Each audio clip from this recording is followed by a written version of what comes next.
وسلم فرماتے ہیں کہ آیت کریمہ کے اندر اللہ نے ہر پریشانی کا حل رکھا ہے. یہ بھی بہت تفصیلی گفتگو ہے، پھر کبھی میں عرض کروں گا انشاءاللہ العظیم. تسبیح پر ہی گفتگو کروں گا تو انشاءاللہ آپ کی طبیعت کے اندر تسبیح کرنے کا جذبہ پیدا ہو جائے گا انشاءاللہ. انشاءاللہ.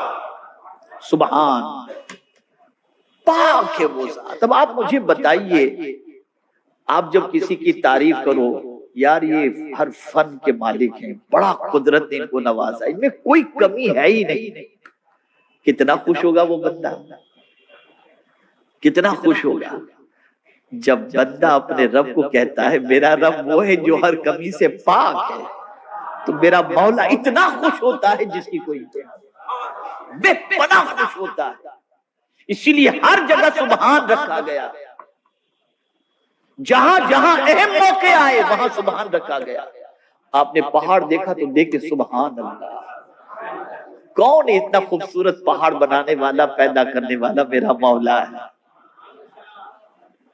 میرے پیارے آقا صلی اللہ تعالی علیہ وسلم کے پیارے دیوانوں، اسی لیے آقا کریم صلی اللہ علیہ وسلم نے ایک مقام پر ارشاد فرمایا کہ جس نے دن میں، غور سے سنیے گا، جس نے دن میں 100 مرتبہ سبحان اللہ و بحمدہ پڑھا، اللہ اس کے گناہ کو معاف فرما دیتا ہے، چاہے اس کے گناہ سمندر کے جھاگ کے برابر کیوں نہ ہو.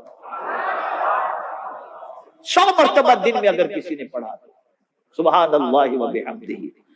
میرے پیارے آقا صلی اللہ تعالی علیہ وسلم کے پیارے دیوانوں، اسی طریقے سے ایک اور مقام پر آقا کریم صلی اللہ علیہ وسلم نے ارشاد فرمایا جو شخص یہ پڑھے سبحان اللہ العظیم و بحمدہ،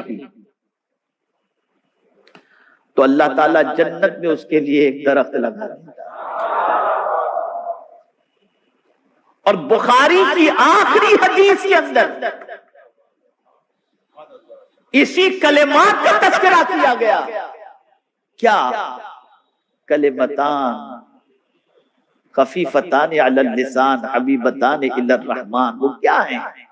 ثقیلتان فی المیزان. وہ کیا ہیں؟ تو فرمایا گیا سبحان اللہ و بحمدہ. وہ دو کلمے جو اللہ کو بہت محبوب ہیں، زبان پر ہلکے، میزان پر بھاری. تو کیا ہے؟ سبحان اللہ و بحمدہ سبحان اللہ العظیم.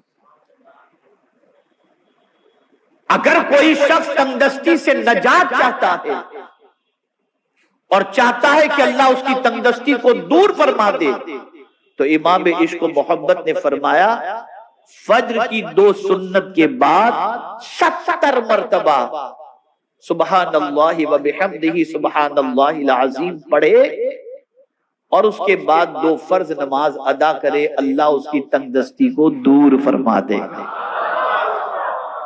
میرے پیارے آقا صلی اللہ تعالی علیہ وسلم کے پیارے دیوانوں، تو آپ نے تسبیح کے بارے میں سماعت فرمایا کہ سبحان اللہ یہ کتنی عظمت والی تسبیح ہے اور کتنی عظمت والا کلمہ ہے. میرے پیارے آقا صلی اللہ تعالی علیہ وسلم کے پیارے دیوانوں، آج کے اعلان میں آپ نے یہ بھی آپ نے پڑھا ہوگا کہ معجزہ کسے کہتے ہیں. یہ تقریباً مسلمانوں کو اس کے بارے میں معلوم نہیں ہے. ہاں معجزہ، ماشاءاللہ سرکار کا معجزہ صلی اللہ علیہ وسلم، بس یہ ہو گیا. معجزہ کسے کہتے ہیں اس کو سمجھو گے نا تو اس کے بعد سرکار صلی اللہ علیہ وسلم کی عظمت بھی آپ کو سمجھ میں آئے گی. میرے پیارے آقا صلی اللہ تعالی علیہ وسلم کے پیارے دیوانوں، علامہ تفتازانی رحمت اللہ تعالی علیہ معجزے کی تعریف میں لکھتے ہیں، معجزہ کسے کہتے ہیں اس کے بارے میں، ایسا کام جو خلاف عادت ہو. کیا ہو؟ بولیے. جو خلاف عادت ہو اور ایسے شخص کے ہاتھ سے ظاہر ہو جو نبوت کا دعویٰ کرے، اور منکرین کو، یعنی دعویٰ کون کرے؟ اس فعل کے حوالے سے جو خلاف عادت ہو رہا ہے، اس کا دعویٰ کرنے والا کون ہو؟ نبی ہو۔ اس کا دعویٰ کرنے والا کون ہو؟ نبی ہو۔ لیکن اس دعوے کا اگر کوئی انکار کرتا ہے تو نبی اس کو چیلنج کرتے ہیں کہ تو ایسا ہی کام کر کے بتا دے، اور اگر وہ نہیں بتا سکتا تو اسی کو کہتے ہیں معجزہ۔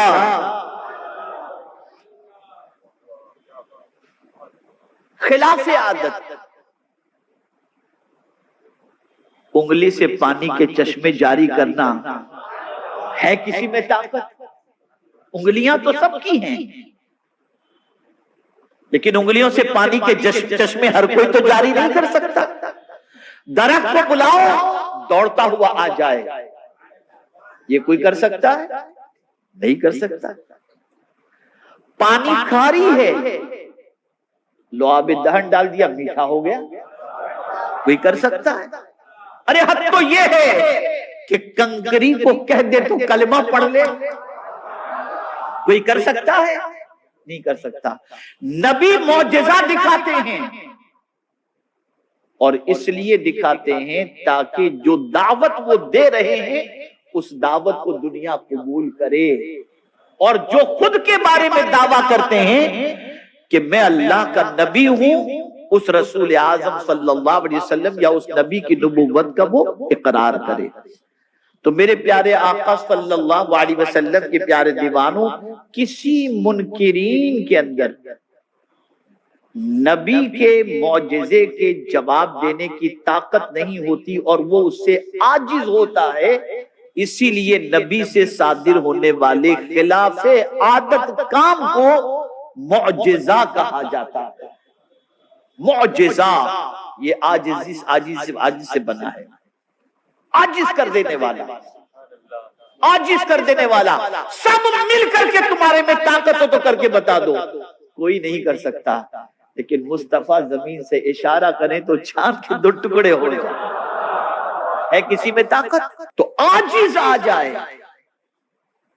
تو رسول اعظم صلی اللہ علیہ وسلم کے کئی معجزات ہیں، ان میں سے 2 بڑے معجزے، ایک ہے معجزہ قرآن، یہ ایسا عظیم معجزہ ہے کہ کل بھی اس کا جواب کسی کے پاس نہیں تھا، اور آج بھی اس کا جواب کسی کے پاس نہیں ہے۔ رب نے فرمایا پورے قرآن کی طرح پورا قرآن نہیں، سورت کی طرح ایک سورت نہیں، ایک آیت جیسی آیت ہی لا کر کے بتا دو۔ تو چاند پر کمندیں ڈالنا تو آسان ہے، لیکن قرآن کی ایک آیت جیسی آیت پیش کرنا یہ بس کی بات نہیں ہے، اس لیے کہ قرآن جہاں خدا کی کتاب ہے وہاں مصطفیٰ جان رحمت کا معجزہ ہے۔ میرے پیارے آقا صلی اللہ تعالی علیہ وسلم کے پیارے دیوانوں،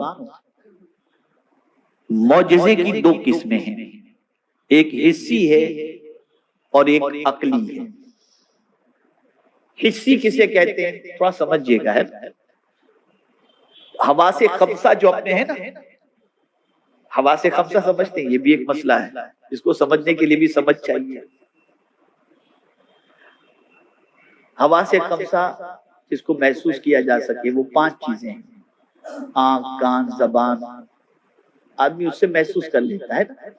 آپ کی زبان پر کوئی چیز کڑوی ہے یا میٹھی، ذائقے سے آپ محسوس کریں گے کہ نہیں؟ آپ بتائیے، آپ ذائقہ جیسے ہی آپ وہ چیز منہ میں رکھیں گے تو ذائقہ آپ کو بتا دے گا، تو آپ اس سے محسوس کرتے ہیں۔ یہ 5 چیزیں جس کو حواس خمسہ کہتے ہیں، ٹھیک ہے نا؟ تو یہ حواس خمسہ جو ہیں، سونگھنا، چکھنا، دیکھنا، یہ ساری چیزیں جو ہیں، میرے پیارے آقا صلی اللہ تعالی علیہ وسلم کے پیارے دیوانوں، تو ایک ہے حسی اور ایک ہے عقلی۔ حسی محسوس کیا جائے اور عقلی سمجھا جائے۔ جیسے قرآن اللہ کے رسول صلی اللہ علیہ وسلم کا معجزہ ہے، تو یہ عقل کے ذریعے اپیل کی جا رہی ہے کہ اگر تم میں طاقت ہو تو ایک آیت جیسی آیت لا کر کے بتا دو، نہیں بتا سکتے، یہاں تم عاجز آ گئے۔ اسی طریقے سے تمہاری عقل کا امتحان ہو رہا ہے، اور وہ کیا ہے؟